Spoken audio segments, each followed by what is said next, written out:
तो आज इस वीडियो में आपको सम्मिश्र संख्याएं और द्विघात समीकरण चैप्टर हम शुरू करेंगे। लेसन 5 है। देखिए, इसमें सबसे पहले मैं आपको सम्मिश्र संख्याएं बताऊंगा। सम्मिश्र संख्या किसे कहते हैं ये आप पहले जानिए। सम्मिश्र संख्या माने कॉम्प्लेक्स नंबर, कॉम्प्लेक्स नंबर। सम्मिश्र संख्या जो नाम से स्पष्ट है, मिश्र, ये मिश्रण होता है वास्तविक संख्या और काल्पनिक संख्या का। वास्तविक संख्या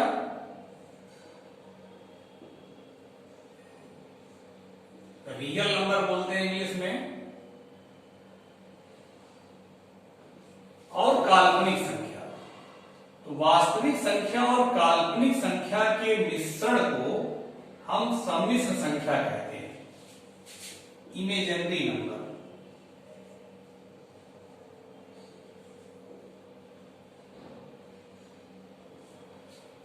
ठीक है।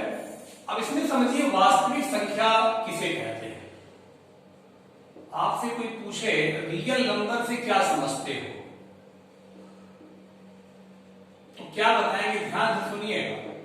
रियल नंबर वे संख्याएं जिनका वर्ग करने पर धनात्मक आए।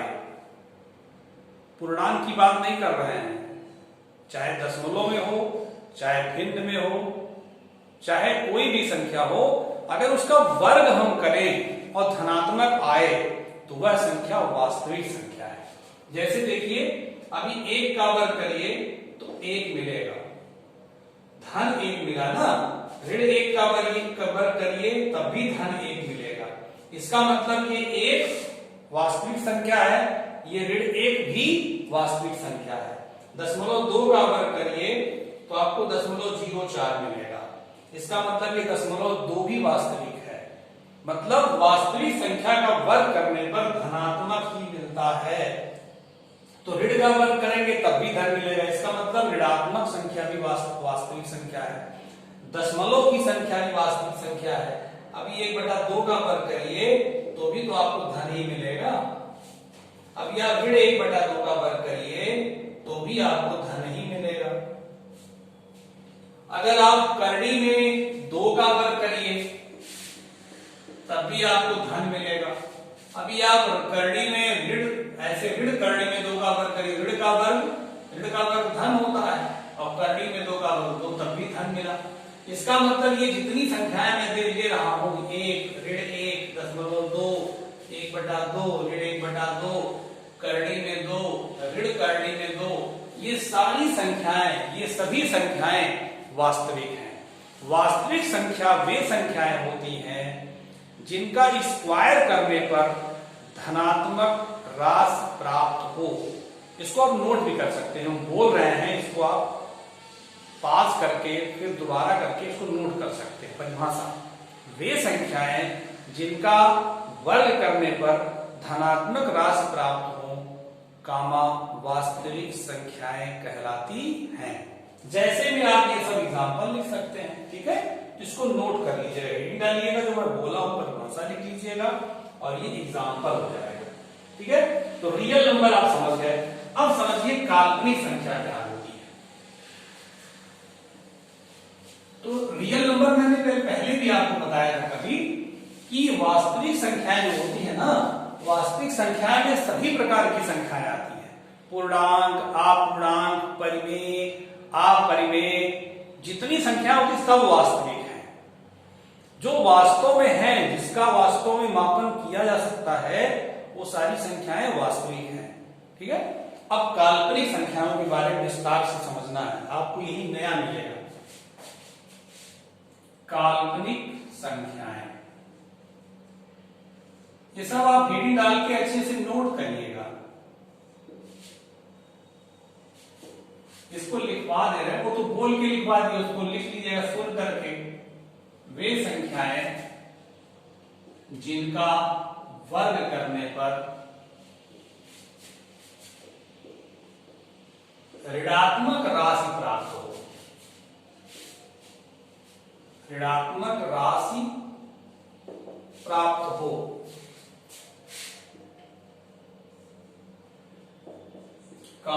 काल्पनिक संख्या कहलाती है।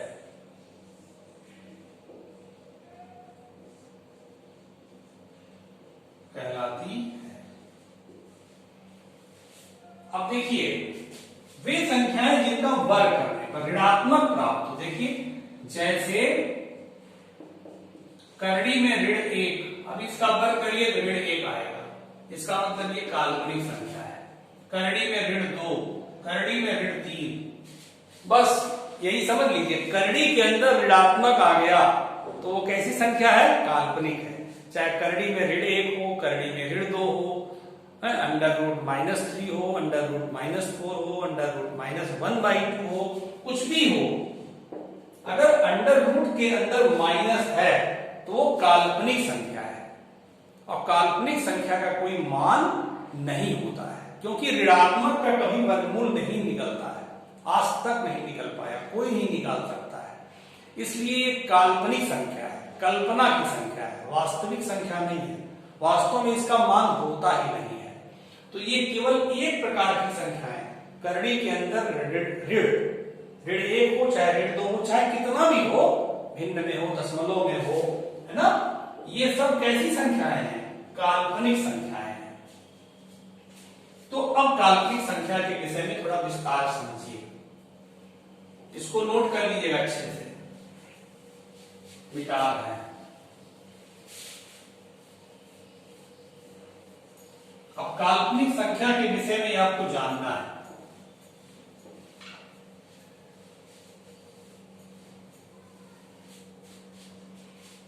महत्वपूर्ण तथ्य हेडिंग डालिए, उसके पहले जितना बताया सब नोट करना है, कॉपी फेयर कॉपी का, ये भी फेयर कॉपी नोट करना है। देखिए काल्पनिक संख्या के विषय में, जैसे करड़ी में ऋण 1 पहली काल्पनिक संख्या है, करड़ी में ऋण 1, इसको हम लोग आई मानते हैं। आई इमेजिनरी नंबर जो होता है, काल्पनिक संख्या की जो अंग्रेजी है इमेजिनरी नंबर, उसका पहला अक्षर क्या, आई, वहां से आई लिया गया। वैसे आई शब्द का जो सर्वप्रथम प्रयोग किया था वो 1777 ईस्वी में, 1777 ईस्वी में आयलर एक गणितज्ञ थे, इन्होंने आई शब्द का प्रयोग किया था काल्पनिक संख्याओं के संकेत के रूप में। आयलर ने 1777 ईस्वी में। वैसे आई का जो पूरा नाम आयोटा होता है, IOTA, आयोटा, यहां से आई लिया गया है।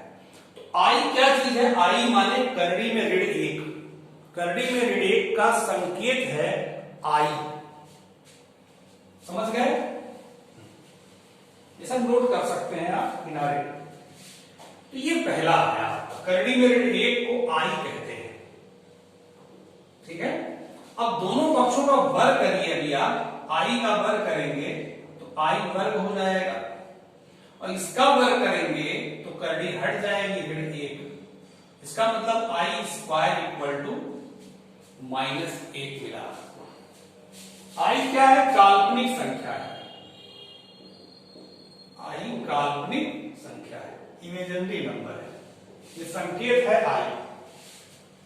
दोनों पक्षों का वर्ग करेंगे तो आई स्क्वायर बराबर -1।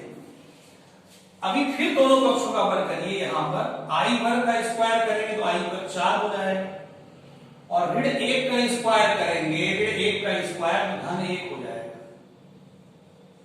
ये आपको दो रिजल्ट मिले, आई स्क्वायर इक्वल टू -1, आई पर 4 इक्वल टू +1। इसका काफी यूज आगे चलकर होगा, जहां आई स्क्वायर मिलेगा वहां -1 भर देंगे, और जहां आई पर 4 मिलेगा वहां +1 भर देंगे, ठीक है। इसका कितना प्रयोग है देखिए ध्यान से। अभी कोई आपसे पूछे आई पर खाते 400 का मान बताइए, कोई पूछे आई पर खाते 400 की वैल्यू बताइए, ये आपको पता है आई पर 4, तो इसको ऐसे लिख सकते हैं, आई पर 4 पर घात 100,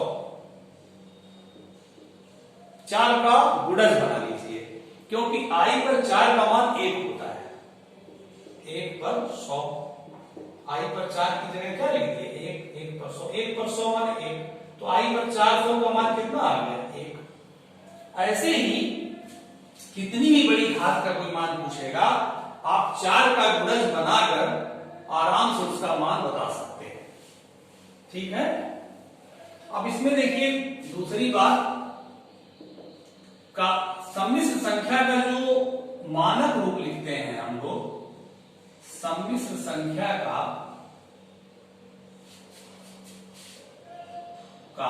मानक रूप वो लिखते हैं a प्लस आई बी या x प्लस आई वाई। यहां a क्या है? वास्तविक है। a क्या है? वास्तविक है संख्या, है ना।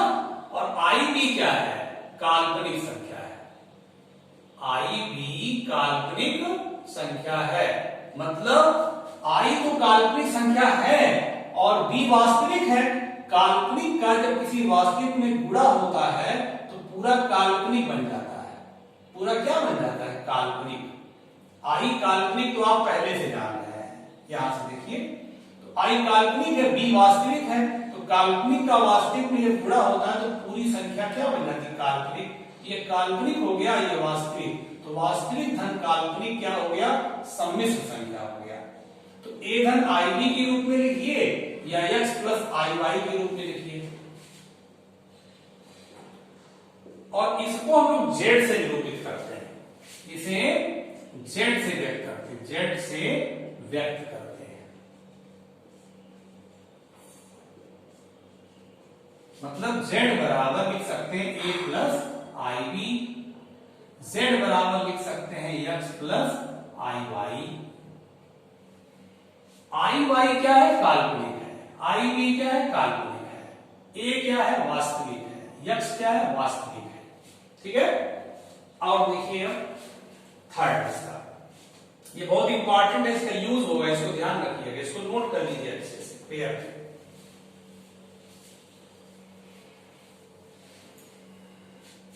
थर्ड देखिए a प्लस आई बी ये सम्मिश्र संख्या है, इसका संयुग्मी जो होगा, संयुग्मी माने कॉन्जुगेट, इसका जो कॉन्जुगेट होगा a प्लस आई बी का संयुग्मी होगा a माइनस आई बी। जैसे नहीं 2 प्लस करड़ी में 3 का संयुग्मी 2 माइनस करड़ी में 3, पढ़े हैं आप क्लास 10th में, आप परिमेय संख्या में 2 माइनस करड़ी में 3 का संयुग्मी 2 प्लस करड़ी में 3। वैसे a प्लस आई बी का संयुग्मी a minus i b, a minus i b का संयुग्मी क्या होगा? a plus i b. अगर माइनस है तो उसका संयुग्मी प्लस, और प्लस है तो उसका संयुग्मी माइनस। और देखिए बात को,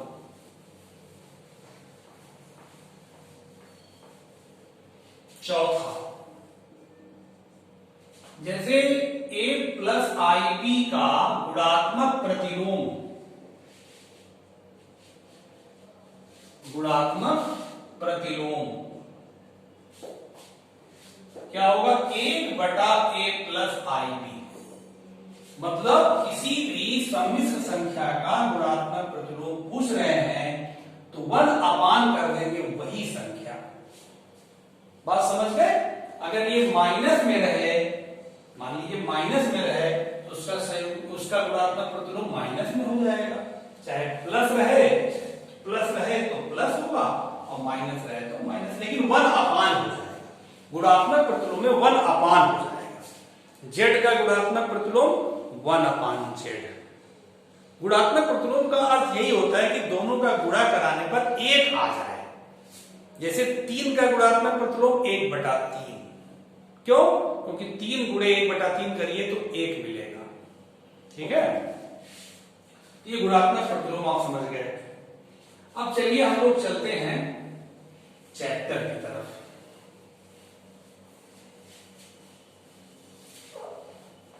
ये जितनी बातें मैं लिखवाया हूं फेयर कॉपी पे अच्छे से लिख लीजिएगा। और इसका प्रयोग होगा, क्योंकि जब हम लिखे रहेंगे तो प्रयोग करने में आसानी होगी। समझ रहे हैं ना? चलिए चैप्टर देखिए, प्रश्नावली 5.1 5.1 पहला क्वेश्चन देखिए,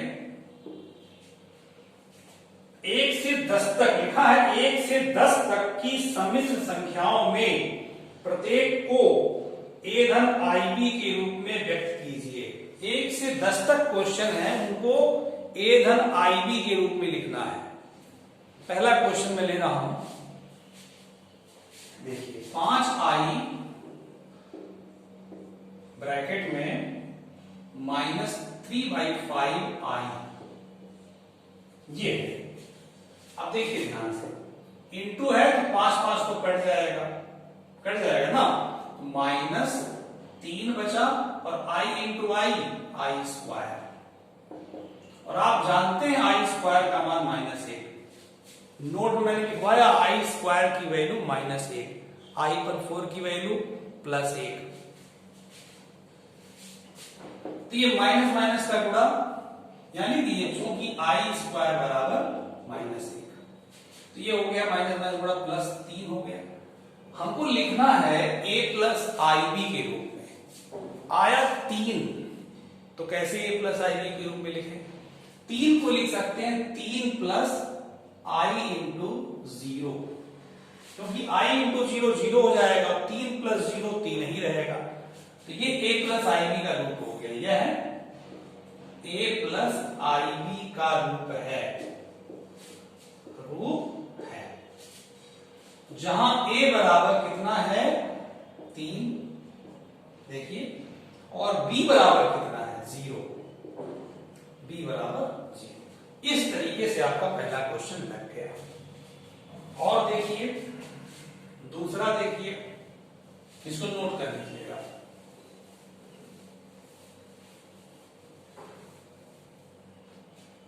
सेकंड क्वेश्चन, i पर 9 प्लस i पर 19, i पर 9 प्लस i पर 19। देखिए मैं आपको महत्वपूर्ण नोट में लिखवाया हूं, i पर 4 बराबर 1, तो जब i पर बड़ी घात आने लगे, ठीक है, तो उसको i पर 4 के गुणक में बना लीजिए, तो 9 को लिख सकते हैं i पर 4 पर घात 2, 4 गुना 8 हो जाएगा, तो 8 तो हो ही गया, 9 है तो i का और गुणा करा लीजिए, तो i पर 8 ये हो गया और i पर 1 9 हो गया। इसको आइए i पर 4 19 तक पहुंचना है, तो 19 के नजदीक तक पहुंचिए, 4 का गुणा करा के, 4 चौका 16, 4 चौका 16 और 19 है तो i पर 3 लिख लीजिए, 19 हो गया। ऐसे ये नहीं कि आज 4 का गुणज कराएंगे तो उतना मिल जाएगा, नहीं, उसके नजदीक तक पहुंच जाएगी, जो कम पड़े होते हैं गुणा करा लीजिए, छोटा तो हो गया, तो ये हो जाएगा i पर 4 कितने हैं, क्या लिख देखिए 1 का वर्ग हो गया इंटू i पर 4 की जगह 1, i क्यूब, क्या प्रयोग किए हैं, i पर 4 बराबर 1 प्रयोग किए हैं, 1 का वर्ग 1 पर 4 1, ठीक, i इंटू 1 इंटू आई हो गया, i क्यूब को लिख सकते हैं आप i वर्ग इंटू आई, 1 इंटू है तो 1 इंटू वही रहेगा, i क्यूब को i वर्ग इंटू आई स्क्वायर बराबर क्या होता है -1, यहां -1 लिख दें, i माइनस का गुणा प्लस में -i, कितना आ गया 0 आ गया आंसर। तो 0 आंसर ना लीजिए, a प्लस आईबी के रूप में लिखना है, क्वेश्चन के प्रारंभ में लिखा है a प्लस आईबी का रूप, इसको लिखिए 0 को 0 प्लस आई इंटू 0, यह a प्लस आईबी का रूप है,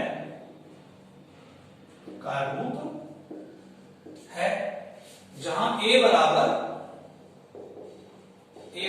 0 और b बराबर 0, देखिए a बराबर 0 और b बराबर 0, ऐसे लगेगा। तो ये बड़ा जो अंक होता है ना उसको 4 का गुणज बनाइए और जो कम पड़े उसका गुणा करा लीजिए बगल में। चलिए और देखिए थर्ड क्वेश्चन।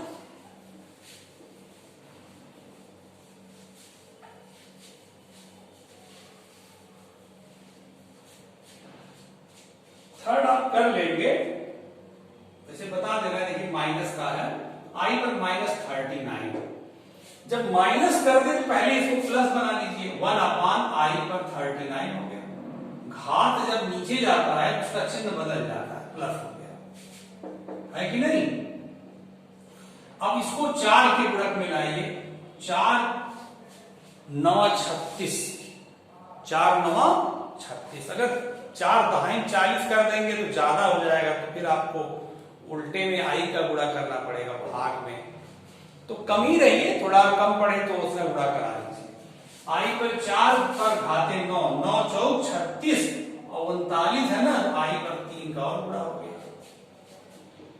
तो ये हो गया आई पर 4 की जगह क्या रख दें 1। आई पर 4 की वैल्यू 1 होती है और आई स्क्वायर की वैल्यू -1 होती है। इन्हीं दोनों का प्रयोग बहुत ज्यादा होगा, ठीक है ना। आई पर 4 की जगह 1 पे घाते 9 हो गया। आई क्यूब को लिख सकते हो आई वर्ग इंटू आई। 1 पर 9 कितना होगा 1। आई वर्ग की वैल्यू -1, आई की वैल्यू आई लास्ट है, आई को आई ही लिखते हैं। आई की जगह करड़ी में ऋण 1 मत लिखिएगा, क्योंकि करड़ी में ऋण 1 की जगह ही तो आई लिखे हैं। आई लास्ट है, आई लिखा ही जाएगा। आई वर्ग जहां आएगा वहां -1, आई पर 4 जहां आएगा वहां +1। तो ये आपका आ गया, देखिए -1/i, क्योंकि -1 गुणे 1 -1 तो माइनस ऊपर लिख सकते हैं, इतना आया। जब नीचे आई आ जाए, खाली आई, तो आई से ही ऊपर नीचे गुणा करके वास्तविकीकरण कर लेते हैं। जैसे परिमेयीकरण था ना, जैसे नीचे करड़ी में 2 आ जाए, 1/करड़ी में 2, तो आप परिमेयीकरण कैसे करते हैं, करड़ी में 2 से ऊपर नीचे गुणा करा देते हैं, तो 1 गुणे करड़ी 2 कर 2 करड़ी 2 हो जाता है, इसका मान 2 हो गया। ऐसे आंसर लिखते हैं।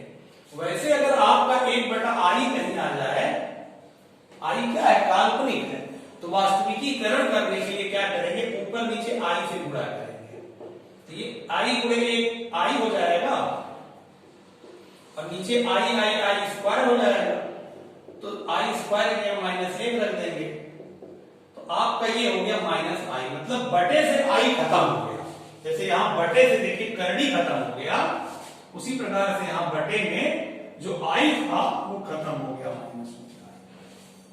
इसका मतलब ये निकला कि अगर आपका बटे में हर में आई रहता है तो आप आई से ऊपर नीचे क्या करेंगे, गुणा।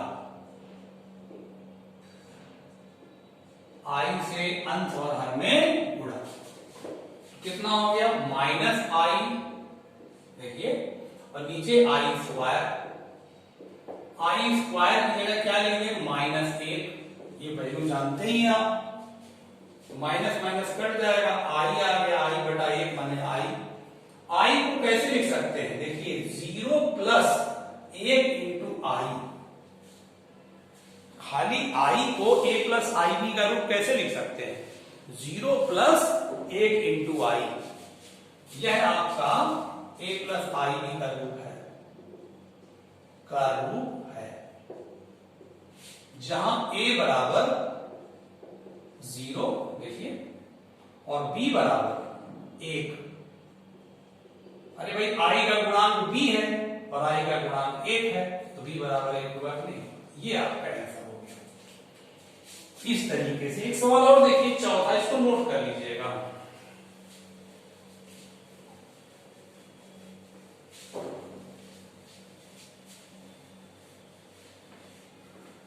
देखिए चौथा क्वेश्चन, चौथे क्वेश्चन में जो दे रहे हैं 3 7 + i × 7 + 7 प्लस I इंटू 7 ऐसे दिए हुए हैं। ठीक है, तो पहले आप कोष्टक खोल दीजिए, कोई दिमाग मत लगाए। 3 सत्ते 21, 3 का गुणा इसमें करेंगे 7 3 21 I, पीछे लिखिए आई चाहे आगे लिखिए, कोई प्रॉब्लम नहीं है।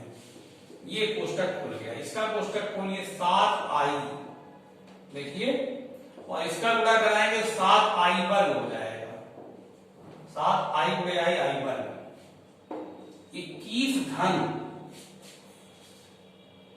21I और 7I 28I,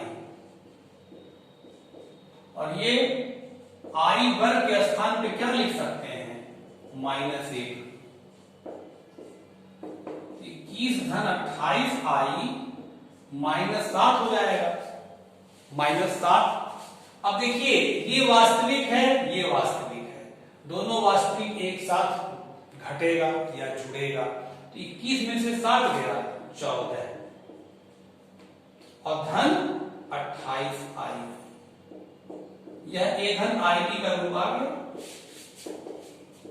का रूप है, जहां A बराबर 14 और B बराबर 28, आंसर हो गया। ऐसे लगेगा, ठीक है। इसके बाद आप नेक्स्ट क्वेश्चन कुछ 5वां 6वां लगाने का प्रयास करेंगे। वैसे नेक्स्ट वीडियो में बता दूंगा आपको अगर आया रहेगा तो आगे बढ़ जाइएगा, नहीं तो देख लीजिएगा, समझ में आ जाएगा, ठीक ना। तो अच्छे से लगाइए चैप्टर को समझ करके, फेयर कॉपी पे जितनी बात बताए हैं सब अच्छे से नोट कर लीजिएगा, ठीक है। नेक्स्ट वीडियो मिलते हैं आपसे, ओके बेटा।